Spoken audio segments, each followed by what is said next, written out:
Assalamualaikum warahmatullahi wabarakatuh.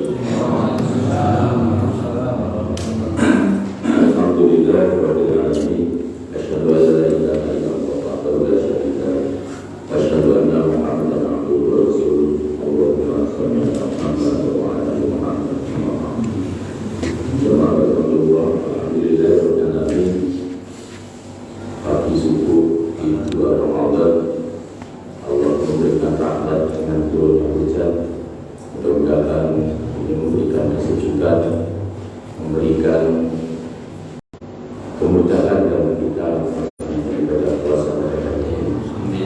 Jamaah Allah, pagi ini kita akan melanjutkan kajian akidah, meneliti kembali perbuatan, meneliti kembali ucapan, meneliti kembali amalan-amalan yang barangkali tidak sesuai dengan sunnah Rasulullah, dan ini bisa berakibat pada tertolaknya ibadah kita, karena ibadah yang tidak disertai dengan ilmu itu akan menjadi tidak bermanfaat atau tidak mendatangkan pahala bagi kita. Begitu terus-menerus kita mengilmui ibadah-ibadah yang kita lakukan supaya sesuai dengan sunnah, dan pada akhirnya ibadah kita diterima oleh Allah Subhanahu wa Ta'ala. Amin.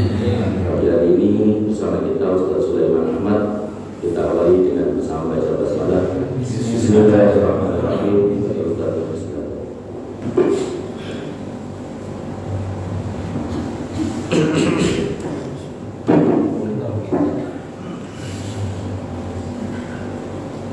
Assalamualaikum warahmatullahi wabarakatuh.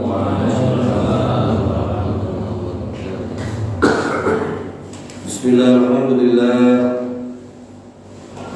Wassalatu wassalamu ala Rasulillah Sayyidina Muhammad ibn Abdullah wa ala alihi wa ashabihi min dzurriyyatihi wa mawala. Qala Allah Ta'ala fil Qur'anil Karim, a'udzu billahi minasyaitonir rajim. Syahrul Ramadan alladzi unzila fihi al-Qur'an. Wa qala Allah Ta'ala fi ayatin ukhra, wa nunazzilu minal Qur'an ma huwa shifaa'un wa rahmatan lil mu'minin. Qala Allah Ta'ala fi ayatin ukhra, ya ayyuhan nas qad ja'atkum mau'izatun min rabbikum. Al-ayat. Wa qala rabbi ishrah li sadri wa yassir li amri wahlul 'uqdatam min lisani yafqahu qawli. Jemaah salat subuh Masjid Baitul Ulum, khusus untuk orang tua kami di sini, kami hormati, kemuliaan Pak Ustaz, takmir masjid yang kami kasimi, umahat, jemaah rahmatullah warahmatullah.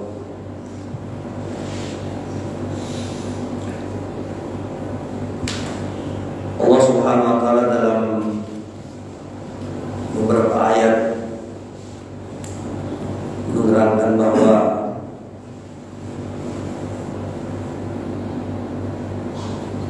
Al-Quran sebagai obat dan sebagai pelajaran yang paling utama. Dan Ramadan kenapa dimuliakan? Karena di situ diturunkan Al-Quran. Syahrul Ramadan alladzi unzila fihi al-Quran. Maka kata ulama, siapapun yang ada kaitan dengan Quran, baik orang itu paham atau tidak paham, maka orang tersebut dapat kemuliaan. Orang yang mahir dengan Al-Quran, kata Rasulullah, akan bersama malaikat. Walladzina yaqra'una al-Quran wa yatadabbaruna bihi. Dan orang-orang yang terbantah-bantah membaca Quran, maka ganjarannya 2 kali, kata Rasulullah. Maka kalau kita bicara mengenai membaca Al-Quran ini, sebagaimana sering saya katakan, ta'lim Quran ini ada 2 bagian yang kita nggak bisa pisahkan. Yang pertama, ta'limul Quran lafziyah, membaca Quran lafadznya, belajar Iqra, belajar tajwid, belajar tahsin, itu majelis Quran. Majelis Quran lafziyah, membaca lafadznya supaya terhindar daripada kesalahan cara baca. Namun yang kedua, ada majelis Quran maknawiyah, belajar tauhid, belajar tafsir, belajar fikih, belajar sirah. Itu bagian daripada majelis Quran maknawiyah, supaya terhindar daripada kesalahan memaknai Quran. Maka sebagaimana dalam ayat Allah menjelaskan bahwa Quran sebagai obat, Quran sebagai penawar, bahkan dalam surat Yunus 57 Quran sebagai pelajaran, maka kita nggak tahu lagi bagaimana Allah memberikan ganjaran untuk duduknya majelis kita ini. Sesuatu yang sunnah masuk dalam Ramadan maka diganjarkan pahala wajib. Sesuatu yang wajib apabila masuk Ramadan maka minimal dilipat gandakan 70 marrah, 70 kali. Maka kita terus-menerus dalam keadaan belajar. Atau lama sesuatu yang diniatkan untuk belajar, maka kesalahan dalam proses belajar itu diampuni oleh Allah. Bismillahirrahmanirrahim. Al-Mabahatu Aqidah Ahli Sunnah wal Jamaah. Kita masuk kembali ke dalam pembahasan akidah Ahli Sunnah wal Jamaah. Masuk kembali kita ke pembahasan penjelasan jama'atul mudillin min fitratil mudillin, beberapa fikrah-fikrah atau orang-orang yang disesatkan Allah lewat jalan pemikiran. Maka kata ulama, araftu li syarrin laisa li syarrin walakin tawaqi'an minhu. Saya harus mengetahui keburukan itu, bukan saya ingin berbuat buruk, walakin tawaqi'an minhu, supaya saya bisa terhindar dari itu. Maka kita tidak hanya sekedar cukup dengan amar ma'ruf, tapi kita gantikan dengan nahi munkar, mengajak kepada kebaikan. Ayo sholat, ayo puasa, ayo zakat, ayo haji, itu amar ma'ruf. Tapi jangan lupa di situ ada gandengan nahi munkar, al-amru bil ma'ruf wa nahyu 'anil munkar, mencegah orang daripada keburukan. Termasuk setinggi-tingginya mencegah orang dari keburukan ini bisa meluruskan mereka dari paham-paham yang tidak sesuai dengan jalur Rasulullah SAW. Nah, bagaimana kita meluruskan sedang kita tidak tahu bagaimana konsep-konsep berpikir mereka? Maka mulai daripada zamannya Syekh Yusuf Qaradawi, ada istilahnya, termasuk Syekh Abdul Azhar di Palestina itu ada namanya sekarang ini, fi zamanina akbarul ghazwah laisa bisayf walakin bil fitrah. Di zaman kita sekarang ini sebenarnya ghazwah, perang yang paling utama itu bukan dengan fisik tapi dengan fikrah. Makanya ada istilah ghazwatul fikr, perang pemikiran.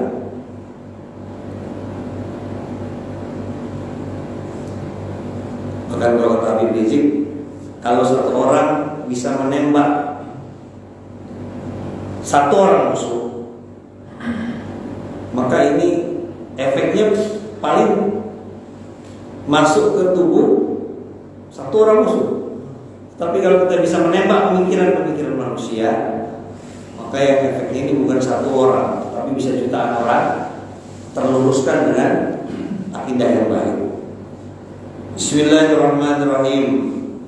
Al-Mabatul Asyarah, pembahasan ke-10 ini sudah penjelasan kedua ya, mengenai arah pemikiran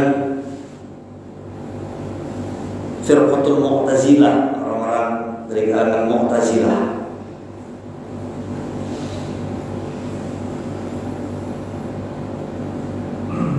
Iklam ketahuilah anna hadhihi fikrah, bahwasanya pemikiran Mu'tazilah ini alladhi fi sanati 300 selama 300 tahun pada abad-abad penurunan Islam. Al-Mu'tazilah itu orang-orang Mu'tazilah fi sirratihim, di dalam sejarah mereka, yaqtuluna katsirun minal ulama wal muslimin, mereka membunuh daripada banyak ulama dan kaum muslimin. Kopi termasuk di dalam Syekh Buaiti.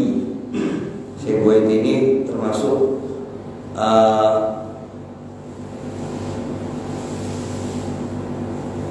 penggantinya Imam Syafi'i, saking cerdasnya. Kalian tuh bisa lihat di Google siapa Imam Buaiti.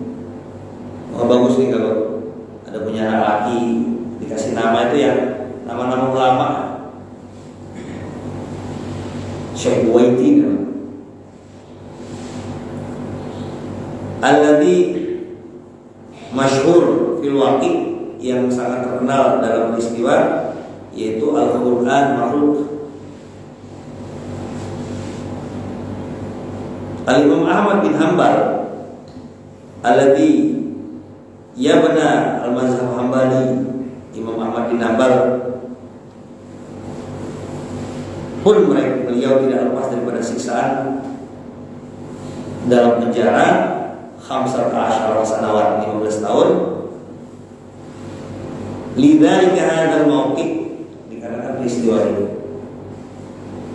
Jadi orang-orang Mu'tazilah ketika itu pada masa Khalifah Ma'mun bin Rashid bin Harun Rashid, Khalifah Mu'tazim bin Harun Rashid, mereka Mu'tazilah itu menganggap Quran itu makhluk. Sedangkan pemahaman kita Ahlussunnah mengatakan Al-Quran itu makhluk, bukan makhluk. Maka Imam Muhammad dipaksa atau mau nggak punya konsep pemahaman seperti kami, nggak mau. Kalau gitu kamu harus penjara, nggak apa-apa.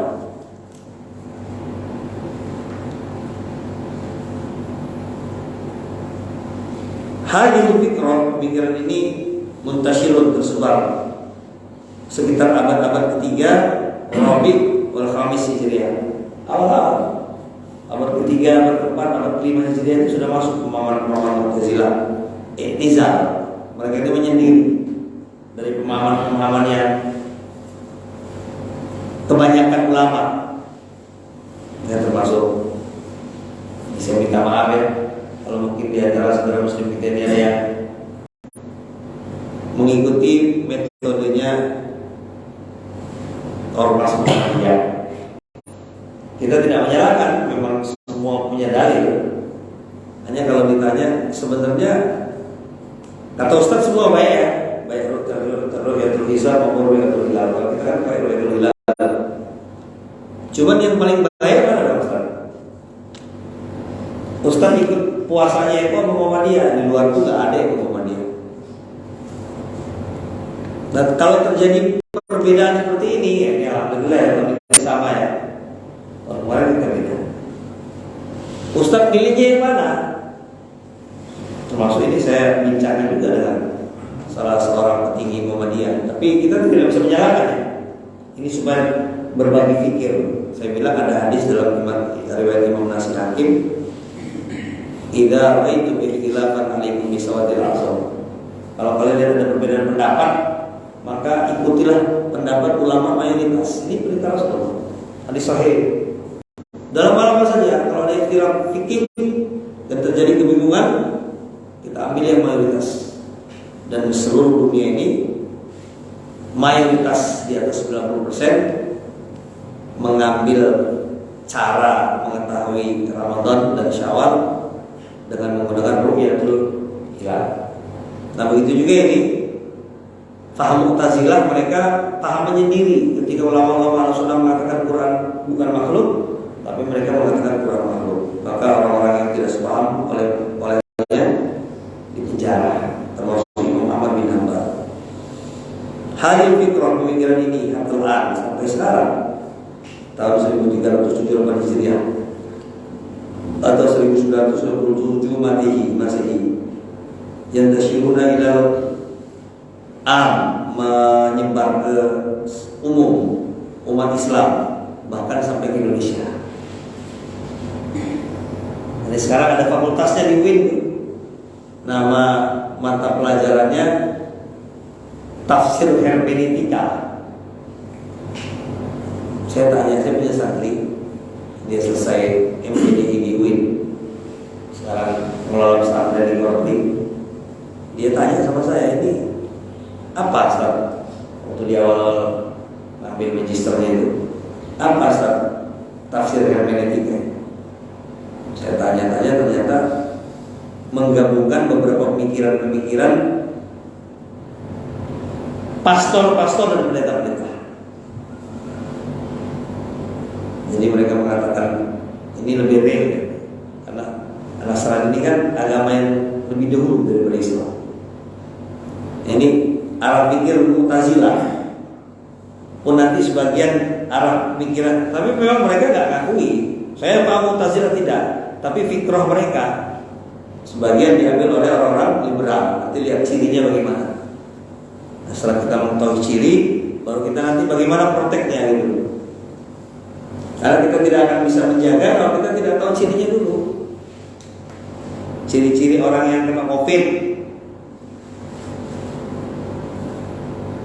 nggak punya rasa lagi. Kalau nggak punya rasa sama pasangan juga kena COVID ya. Maka setelah kita tahu cirinya, maka bagaimana ilajnya, obatnya. Maka begitu juga kata ulama hadil fikroh, beberapa fikroh atau pola pemikiran orang-orang Mu'tazilah pada permulaan abad 11 Hijriah bersama guru besarnya Wasil bin Atta dan Umar bin Ubaid. Termasuk Wasil bin Atta ini murid gurunya Imam Asy'ari yang akhirnya beliau taubat dari pada pemikiran Mu'tazilah. Karena pemikiran Mu'tazilah ini pemikiran yang real. Sekarang ini banyak orang. Itu termasuk tadi kata-kata nih, contoh nih, Ibu ya. Kalau ada orang bilang usaha tidak mengkhianati hasil, itu sebenarnya ada kesimpulan kaum Mu'tazilah. Karena usaha itu berita Allah, hasil itu sudah ditulis 50.000 tahun yang lalu sebelum kita diciptakan. Tapi nggak bisa kita mengatakan kalau gitu untuk apa kita usaha, nggak boleh. Tapi kalau kita mau menentukan hasil, ya nggak boleh. Orang hasil itu sudah ditulis sebelum dunia diciptakan, sudah kering semua 50.000 tahun yang lalu. Tulisan-tulisan Rufiatul Aqlam Majah Tisul. Ini orang Mu'tazilah nggak terima. Bagi mereka ya orang ini kaya karena usaha dia. Kenapa kamu miskin ya kamu malas? Padahal itu semua sudah ada runtutannya. Kalau dalam bahasa akidah kita masuk dalam bab takdir, apa istilah guru kami, al-insanu min suratil ikhtiyar wal haqiqatul iktirar. Kita ini manusia ini kayaknya berikhtiar, tapi sebenarnya sudah dipaksa semua gitu. Sudah dipaksa. Orang yang kalau memang nggak ada jatahnya surga, karena dia malas untuk amalan surga. Orang itu kalau dia memang dia ada jatahnya surga, akhirnya kalau mau amalan neraka dia malas, berat. Itu nanti masuk dalam bab takdir. Nah, orang-orang Mu'tazilah nggak mau seperti itu. Wasil bin Atta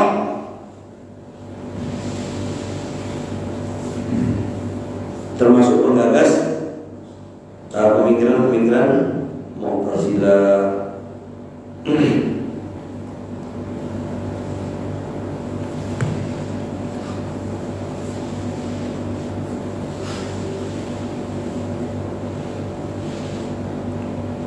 Hum yatafarraqun, mereka memisahkan diri daripada siasat politik.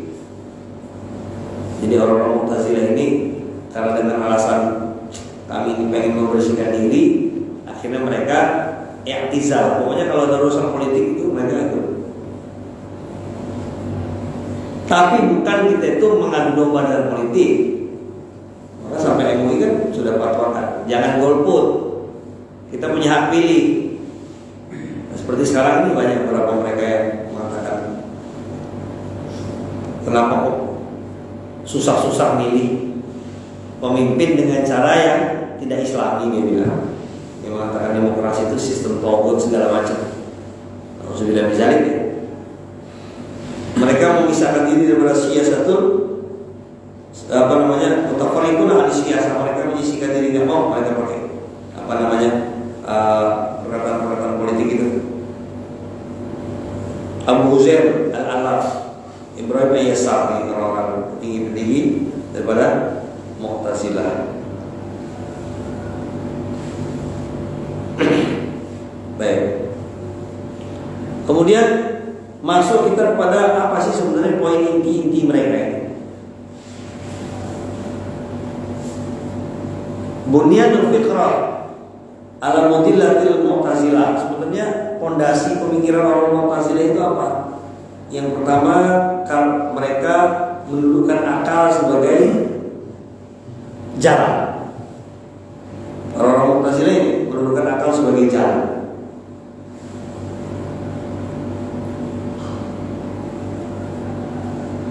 Apa termasuk di antaranya di sini?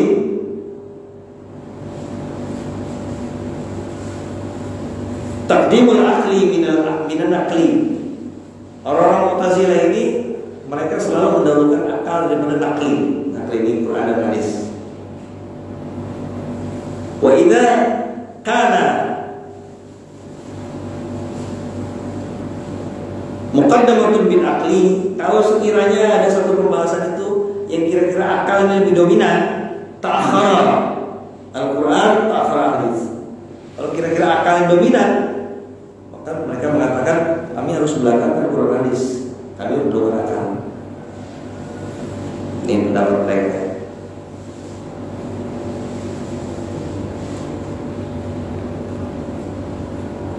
Wakadari karena demikian juga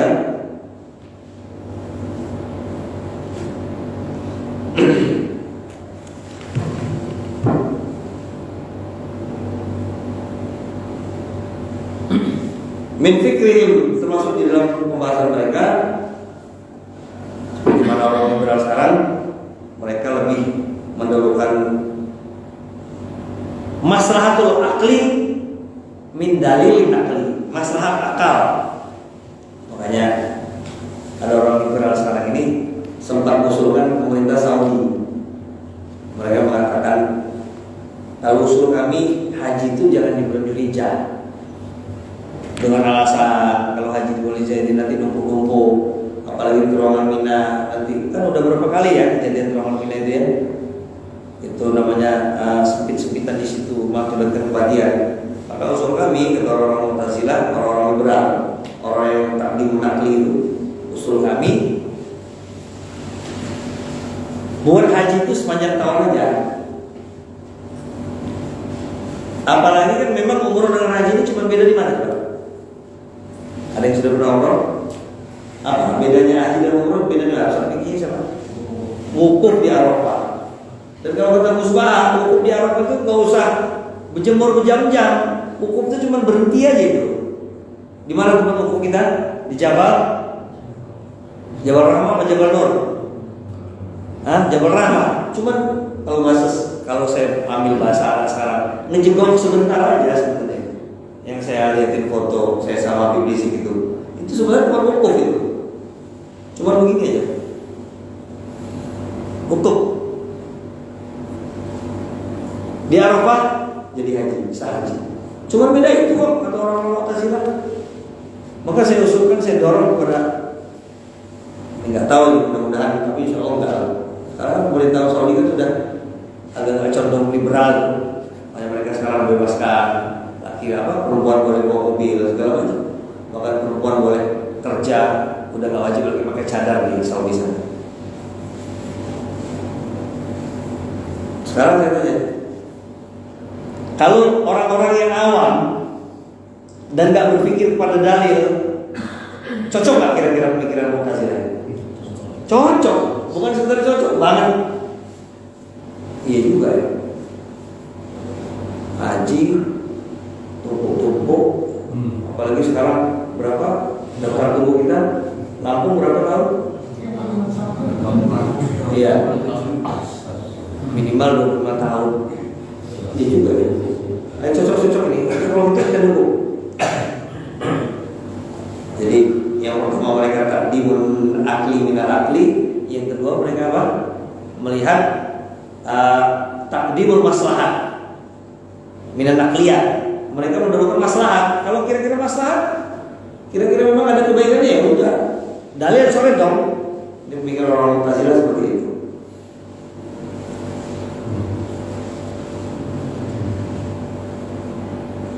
Baik, kemudian yang kedua apa lagi di sini?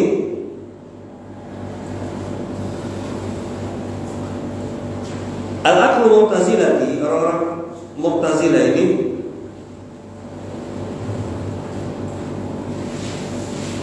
mereka menolak beberapa hal-hal yang pokok, termasuk orang-orang Mu'tazilah menolak adanya adzabul kubri. Orang Mu'tazilah ini tidak mengakui dalil-dalil azab kubur, karena alasan mereka dalam rukun iman, dalam rukun Islam itu nggak ada penjelasan. Padahal kata guru kami sebenarnya bukan nggak ada, dia aja nggak teliti. Rukun iman tuh yang kelima itu apa? Beriman kepada akhirat, ya kan? Terus akhirat itu kan, akhirat itu ketika kita masuk kubur itu sudah akhirat. Kiamat, beriman kepada hari kiamat, namanya kiamat itu sugro. Kita sudah bahas waktu itu. Pindah kita alam kubur, namanya kiamat itu sugro.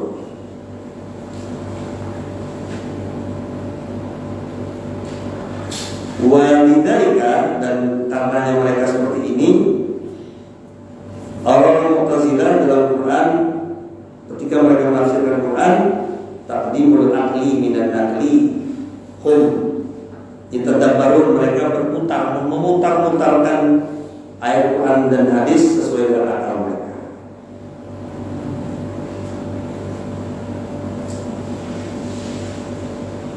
Waqala Rasulullah sallallahu alaihi wasallam sabda man fasara Al-Quran bi ra'yihi falyatabawa maq'adahu minan nar.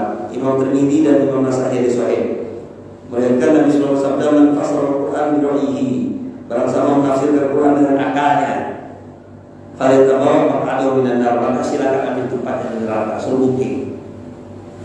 Loh, jadi fungsinya akal itu apa, Ustaz?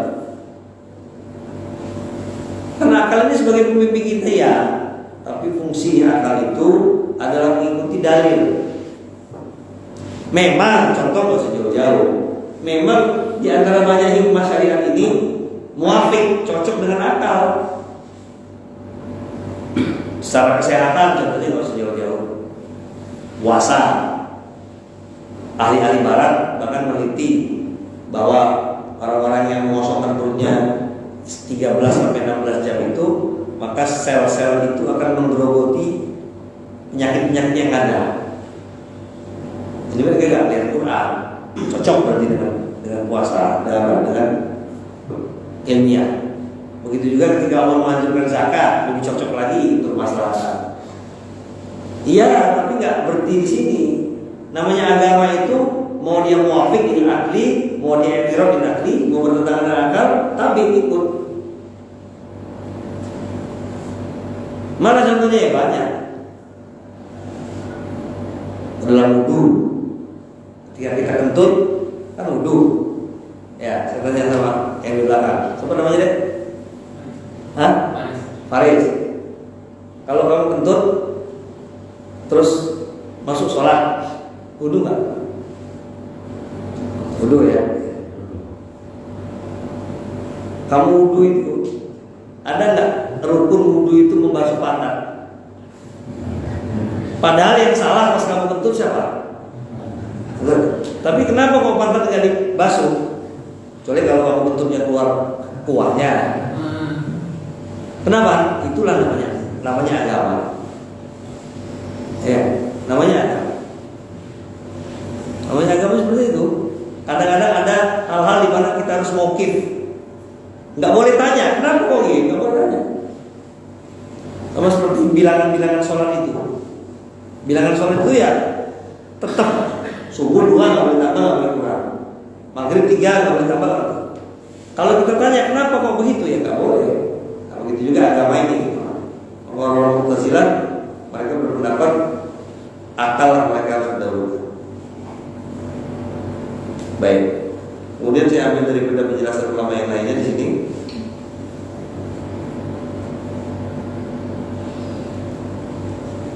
Hum minal Mu'tazilah, orang Mu'tazilah yang di kulli sifat zatillah. Mereka itu menafikan, mengingkari sifat-sifat yang Allah SWT maksudkan dalam Quran hadis, seperti ilmu, qudrah, iradah. Jadi orang-orang Mu'tazilah itu nggak main di sifat 20. Nah, termasuk sebagian ada Ustaz pernah bilang sifat 20 itu mana ada? Ya sama saya bilang, sama seperti orang mereka Ibnu Taimiyah itu merumuskan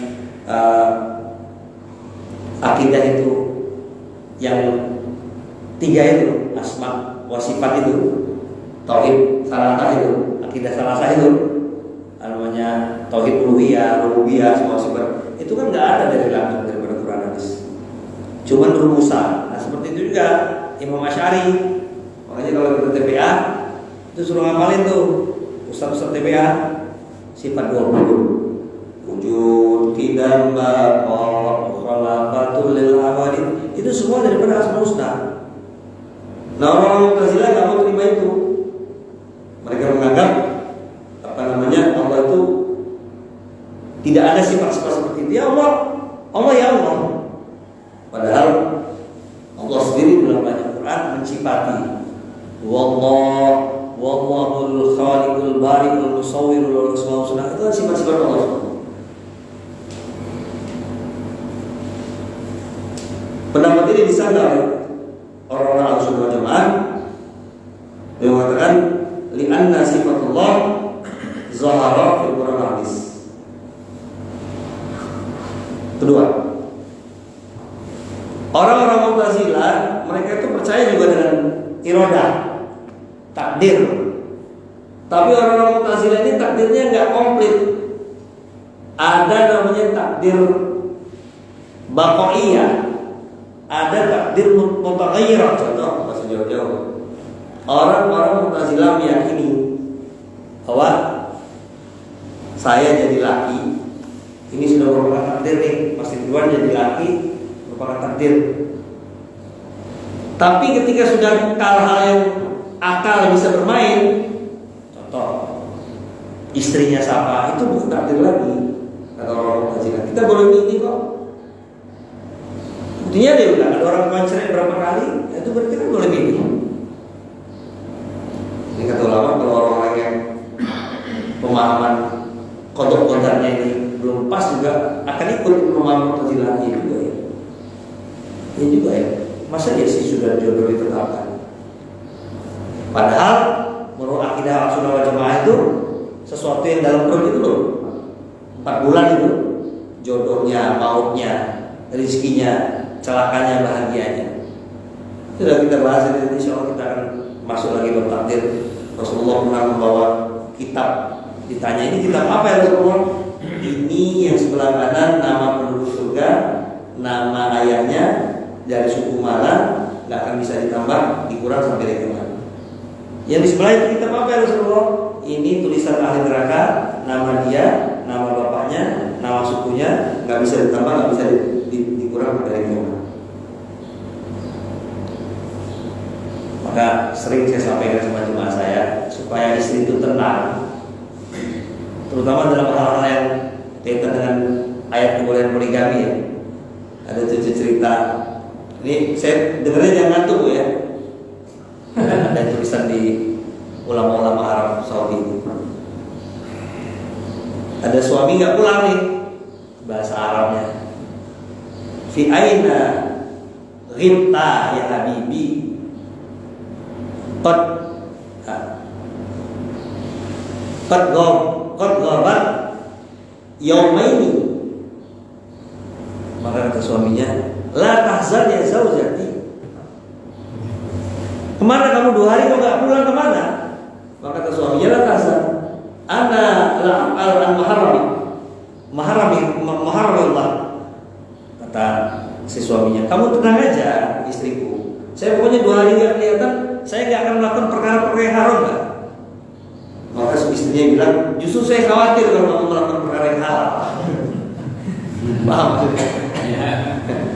Jadi Saya nggak khawatir ya, kamu selingkuh atau zina, saya nggak khawatir. Kalau kamu aman, justru yang saya khawatir kamu melakukan perkara yang halal. Nah terus tangganya gimana, Bu? Jadi saya ajarin dulu ada bapak-bapak yang ibunya ya. Sanggahan kita pulang sama istri bilang begini, kamu yakin nggak dengan rukun iman yang kelima, rukun iman yang keenam? Percaya kepada Allah Tuhan, ya. Maka kata guru kami ini, ya sampean harap nahan bojone sampean di alam. Maksudnya di alam itu dibikin tenang artinya. Bilang saja, kalau tulisan takdir saya istrinya cuma satu, maka nggak akan pernah ada perempuan kedua, perempuan ketiga, perempuan. Kamu yakin takdir? Tapi sebaliknya kalau tulisan langit 50 tahun yang lalu istri saya lebih dari kamu, lebih dari satu, walaupun kamu tahan, dia ya paling ribut-ribut dikit lah. Atau lagunya niat di pulangkan saja aku pada waktu. Tapi memang harus kita sampaikan itu. Dan ini jadi tenang gitu loh. Jadi tenang. Dan memang banyak buktinya. Ini case sekarang ya. Pokoknya ada dulu seorang sahabat, mungkin antum lihat di Google, ada sahabat itu yang contoh nih, macam jauh-jauh saya sama Mas Ridwan.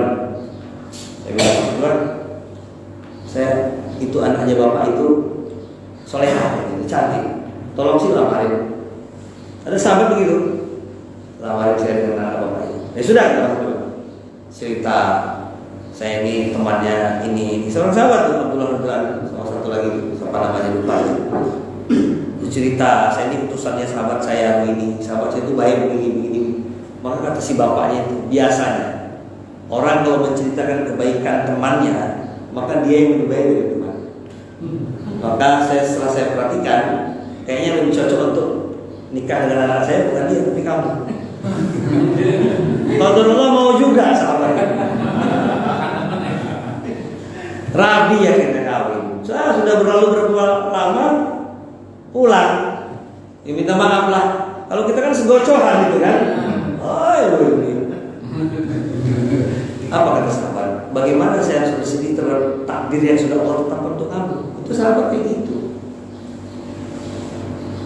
Dan sekarang juga banyak terjadi. Ada kawan saya, Muhammad Zainal Sorohi, dia dulu alhamdulillah, dia sekarang sudah jadi kiai besar di Ciputat sana. Dulu alhamdulillah waktu dia masih satu kelas sama saya di pesantren di Magelang, mertuanya itu teman dekat saya, almarhum Kiai Haji Ustaz Najib. Dia bilang, Man, tolong cariin jodoh anak aneh, karena saya sudah nikah. Ya alhamdulillah ada Zainal Sori, saya yang taruhkan di rumah saya, tempat saya kontrak di pesantren. Ya sampai sekarang alhamdulillah anaknya udah 6 atau 7. Santrinya banyak. Kita jadi asbab pahala juga. Apa yang mau saya ceritakan dalam kitab? Sudah 6-7 tahun yang lalu istrinya mengizinkan nek sampean arep wayu bahasa Inggris. Kalau kamu pengen cari, kalau bahasa Sunda, kalau menyadong saya. Orang Sunda aja. Apa itu nyadong artinya? Nyadong itu poligami. Dicariin, bukan sekedar nyumput. Kalau biasanya kan kalau bini udah pasrah ya udah serah mau ngapain kamu, yang penting gue nggak tahu. Ini dicariin sampai sekarang sudah 2023 dan di sekitar tahun 2018 sebelum COVID itu, ya istrinya masih satu aja. Ya, gue kata Mas Ridwan coba kalau saya.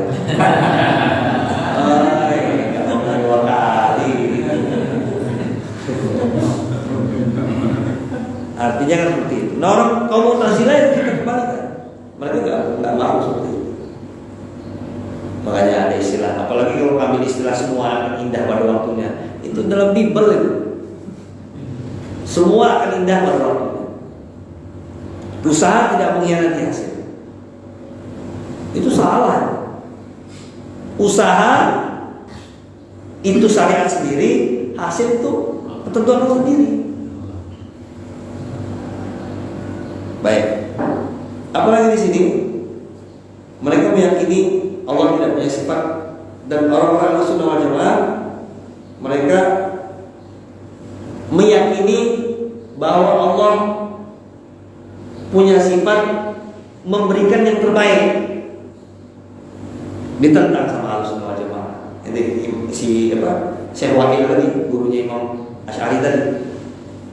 Ini termasuk saya dulu pernah ini kemasukan paham ini dulu awal-awal. Waktu anak saya meninggal umur 3 tahun. Jadi ada yang bilang Allah sayang sama anak antum ini Ustaz. Karena mungkin Allah tahu mungkin kalau dia ini besar dia akan banyak maksiat, dia akan banyak ini, maka ini dimatikan waktu kecil. Ada nggak pernah ada pemahaman seperti ini? Ternyata pemahaman ini salah.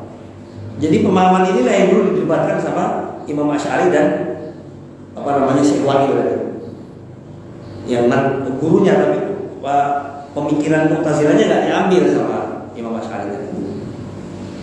Dia bilang, ya Syekh, tetap diakui Syekh. Apa pendapat kamu kata gini? Imam Asy'ari yang tanya sama Wahid sama muridnya. Saya akan tanya 3 urusan. Yang pertama, bagaimana pendapat kamu tentang orang yang mati sebelum balik? Oh gini pertanyaan. Pertama, apa pendapat kamu tentang Quran? Ditanya sama orang Mu'tazilah. Yang kedua, apa pendapat kamu tentang orang yang meninggal sebelum balik? Yang ketiga, apa pendapat kamu kenapa Allah matikan orang itu dalam keadaan berbeda-beda, terutama orang-orang meninggal belum dalam keadaan balik? Maka dia mengatakan Quran itu makhluk. Maka kata Syekh Imam Asy'ari, kalau kami mengatakan Quran bukan makhluk, Quran itu kalam Allah. Yang kedua, apa pendapat kamu tentang orang yang meninggal belum balik? Maka dia bilang, pendapat kami, orang yang meninggal belum balik itu ikut ke agama bapaknya, ikut ke agama orang tuanya. Kalau pemahaman kita Ahlussunnah kan tidak. Pemahaman kita Ahlussunnah, orang yang meninggal sebelum balik akan diikutkan kepada fitrah. Makanya kan masih masuk surga. Iya, dalam suci. Yang ketiga, ditanya, kami punya alasan untuk saya bilang, kenapa anak kecil ini meninggal dalam keadaan belum balik? Karena Allah punya sifat yang memberikan terbaik. Oh tidak, kata Imam Asy'ari. Allah itu mematikan seorang itu bukan karena Allah memberikan yang terbaik, tapi karena memang sudah kehendak Allah. Allah berkehendak saja. Maka terjadi perdebatan di akhirat, kata Imam Wahid. Dia tanya, ya Allah, kata anak kecil di akhirat, kenapa Engkau matikan kami sebelum balik? Maka kata Imam Wahid, dia konsep sendiri nih. Menurut dia Allah mengatakan seperti itu. Wahai anak kecil, karena saya tahu kalau kamu itu nanti besar, kamu itu akan jadi maksiat. Maka kamu ini daripada penghuni neraka, saya matikan dari kecil. Maka orang kafir dengar ini, loh, kata Imam Asy'ari, kalau gitu nanti gimana kalau orang kafir mengatakan, ya Allah, kenapa Engkau ciptakan kami orang kafir? Kalau memang Engkau nggak mau masuk neraka si anak kecil tadi, kenapa Engkau nggak ciptakan kami aja sekalian biar kami nggak masuk neraka? Paham ya? Maka akhirnya Wahid berhenti dari pemahaman ini. Makanya kalau kita doa sama Allah, minta yang terserah Allah. Minimal bagaimana? Kalau minimal minta yang terbaik. Puasa antar rosean, oh khairullah. Boleh jadi perkara yang kamu benci atau itu baik bagi kamu. Perkara yang boleh jadi perkara yang kamu suka itu buruk bagi kamu. Wallahu ya'lamu antum la ta'lamun. Allah yang Maha mengetahui, kalian tidak tahu. Insyaallah kita akan melanjutkan Jumat besok ya tentang pikiran Mu'tazilah ini. Jadi untuk 2 bab pertama, kerangka dasarnya orang-orang Mu'tazilah itu mereka mendahulukan akal daripada nakli. Yang kedua, mereka tidak mengakui takdir secara full. Itu dulu. Mereka mengakui takdir, tapi mereka mengatakan ya orang itu mau dapat berapa itu kan ikhtiar dia. Orang itu ya karena mau mendapat musibah ya karena usaha dia. Berbeda dengan pemahaman kita Ahlussunnah wal Jamaah bahwa semua sudah ditakdirkan oleh Allah. Bukan ada orang itu mau kecelakaan, dia bilang, dia mengatakan coba kalau saya naik motor ini nggak ngebut, ini saya nggak masuk trotoar, nggak bisa gitu. Karena memang sulit tulisan langitnya, dia memang harus nubruk trotoar, maka Allah akan gerakan tangan itu. Ya, tapi tadi nanti kita akan bahas nih, ini pembahasan dulu besar. Nggak boleh nih kita mengatakan, kalau gitu kalau semuanya dari Allah, mati hidup dari Allah sudah, nanti kita melanggar ikhtiar, nggak bisa begitu. Yang lain, mau tanya nggak sekarang? Baik, sudah menurut Pak Heri, yang mau nanya sekarang? Iya Pak, saya ada pengalaman saya. Maaf, ini cerita masalah pribadi. Jadi waktu saya malam, saya pernah bermimpi Pak. Pernah bermimpi naik tangga, itu jatuh Pak. Nah siang harinya saya itu lupa, mimpi saya itu lupa. Nah, di siang saya ambil tangga dari masjid Pak. Jadi saya betul bukan baru satu tingkat kan. Ini kok saya jatuh Pak? Ya, begitu jatuh dan sekarang ya seperti sekarang tinggal saya baru kan mimpinya Mas seperti itu. Terima kasih Pak. Baik, dalam bab mimpi Rasulullah mengatakan ru'ya itu alat-alat. Mimpi itu ada 3. Yang pertama mimpi basyirah min Allah, kabar gembira dari Allah. Biasanya ada tanda-tanda. Kalau mimpi yang betul-betul dari Allah itu biasanya ketika kita habis amalan atau habis sahur atau habis sholat malam. Yang kedua mimpi dari setan. Kadang-kadang setan memasuki, kamu harus bunuh ini, bunuh si fulan, kamu harus bikin ritual ini. Maka mimpi dari setan ini, kata Rasulullah, jangan kamu ceritakan.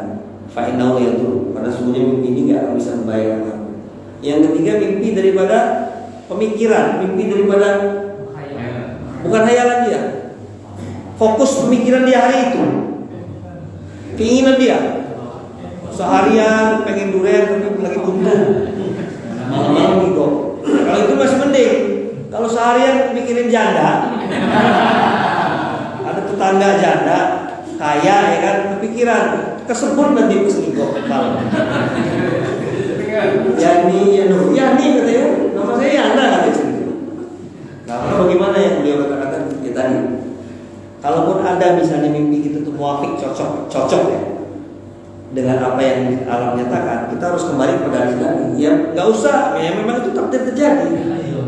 Jadi nggak bisa mengatakan bener Bang, saya ini biasanya kalau mimpi kejadian, ya nggak boleh gitu. Karena memang itu bukan karena mimpi kamu. Karena Nabi sudah mengatakan mimpi itu nggak akan bisa kasih bahaya. Jadi kita ketika ada sesuatu pertentangan dengan akal, harus kita dudukkan hadis Nabi gitu. Jadi nggak bisa kita mengatakan seperti ini nggak bisa. Itu memang sesuatu yang qat'i. Ketika Nabi mengatakan kalau ada mimpi buruk, jangan diceritakan. Fa'innahu la yadurru, sungguhnya mimpi buruk itu nggak bisa membahayakan. Kalaupun terjadi, ya contohnya kalau sejauh-jauh ada sebagian mereka yang masih mensakralkan bulan suro. Jangan nikah bulan suro, bulan panas, nanti kejadian begini-begini. Langgar itu, nikah bulan suro karena nggak ada larangannya.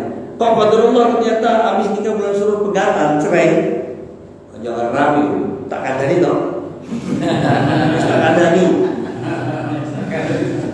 Bocor rapi bulan suro. Ini kan pegatan tuh, bukan. Pegatan dia ini, cerai dia ini bukan karena nikah bulan suro, tapi karena memang tulisan langitnya dia harus cerai di bulan itu. Nilai. Tapi kalau mimpi menghayal ketemu Dewi pasti nggak saya Kalau dalam menghayal, ini saya bahas fikih ya. Kalau selagi itu masih dihayalkan, sebagai ulama belum dosa. Termasuk maaf ekstrim. Bapak kumpul sama istri ngehayal orang lain. Itu kalau sebagian fikih mengatakan, sebagian ulama mengatakan makruh. Sebagian fikih mengatakan tidak, orang baru menghayal. Nih, misalnya antum lagi hubungan sama istri menghayal Mpok Nori misalnya. Tapi Mpok Nori yang masih muda dulu. Ya bisa aja mungkin. Ada orang itu kadang-kadang setelannya itu menghayal siapa atau siapa. biar gak ngantuk Pak. Yang lain? Dari sini? Atau dari rumah? Dari umi-uminya? Ada?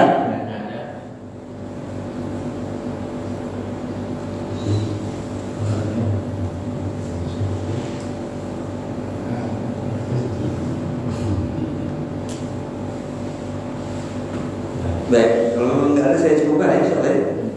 Allah, semoga ini jadi Jumat yang berkah. Amin. Sekali lagi di hari Jumat, apa yang mesti kita perbanyak, terutama dalam hadis sahih Rasulullah menyunahkan kita untuk memperbanyak 4 kalimat. Itu dibaca lagi nyapu, lagi kantor. Kamu bersaksi tiada Tuhan selain Allah, minta ampun kepada Allah, mintalah surga dan jauhkan neraka. Apa itu? Asyhadu an la ilaha illallah, astagfirullah, as'alukal jannah wa a'udzubika minan nar. Ini amalan berguru kita. Jadi kalau Ramadan itu aja. Baru nanti ketika 10 hari terakhir ditambah Allahumma inna afun karim. Ditambah tuhibbul afwa fa'fu anni. Subhanakallahumma wa bihamdika. Assalamualaikum warahmatullahi wabarakatuh. Alhamdulillah, apa yang Ustaz sampaikan tadi ini kita baca terus-menerus pada saat tarawih. Jadi astagfirullah, Allahumma inni as'aluka al-jannah wa ajirni minan nar, Allahumma innaka afuwwun tuhibbul afwa fa'fu anni. Ini terus-menerus kita lazimkan, kita baca pada saat tarawih karena memang hadisnya sahih dan ini terus menjadi amalan yang utama di bulan Ramadan untuk terus-menerus kita lakukan. Sebenarnya tidak hanya pada saat tarawih, ya sepanjang hari kita lazimkan. Kemudian karena ini hari Jumat juga kita lazimkan membaca sholawat. Karena 1 kali sholawat kepada Nabi dibalas dengan 10 kali sholawat. Luar biasa. Kalau Allah bersolawat kepada kita, ini suatu yang luar biasa. Jadi kita terus-menerus melazimkan sholawat di hari Jumat.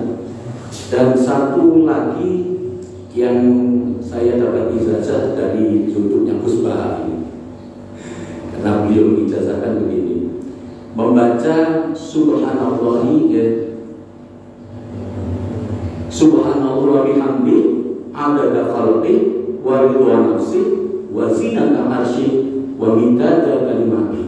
Ini ada di zikir pagi, dan zikir ini kalau menurut Gus Bahar, kalau ini kamu baca 3 kali pada saat waktu pagi, maka mencukupkan zikir kamu sampai dengan sore hari. Dan kalau kamu baca pada sore hari, mencukupkan kalau zikir kamu pada saat sampai dengan pagi hari. Nah ini amalan-amalan kecil sebenarnya yang menurut kita kadang-kadang remeh-temeh tapi luar biasa pahalanya. Dan kita sendiri kadang-kadang tidak sadar bahwa kemudian kita mengerjakan amalan itu, padahal pahalanya jauh luar biasa. Seperti halnya ketika kita mengakhiri suatu aktivitas dengan membaca hamdalah.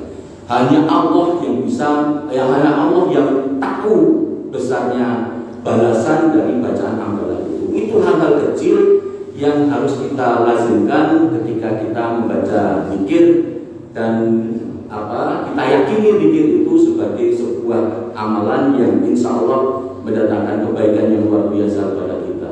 Hanya dengan keyakinan, mudah-mudahan ini menjadi bisa kita lazimkan. Jamaah rahmatullah, kenapa pagi ini kita belajar Mu'tazilah? Karena pemikiran-pemikiran kesesatan itu sangat luar biasa sekarang, dan kita harus mulai belajar bahwa jangan mendahulukan akal. Agama ini bersanad, sekali lagi agama ini bersanad. Kalau tidak ada sanadnya, Rasulullah, kemudian tidak ada sanadnya dari sahabat-sahabat yang tentu kita belajar dari hadis-hadis Rasulullah, maka jangan kemudian kita mentafsirkan sendiri. Hadis itu ada syarahnya, Quran itu ada tafsirnya. Jangan membaca letter-letter kemudian kita menerjemahkan dengan logika kita. Nah ini yang kemudian berbahaya, seperti hal-hal yang disampaikan tadi oleh Ustaz, Mu'tazilah, pemikiran-pemikiran kesesatan yang karena tidak ada pedomannya dari Rasulullah kemudian kita mentafsirkan sendiri. Jamaah umatullah, kita akhiri dengan doa kafaratul majelis. Subhanakallahumma wa bihamdika asyhadu an la ilaha illa anta astaghfiruka wa atubu ilaik. Saya mengatakan acara kekurangan kegilapan dan maafkan. Billahi taufiq. Wassalamualaikum warahmatullahi wabarakatuh.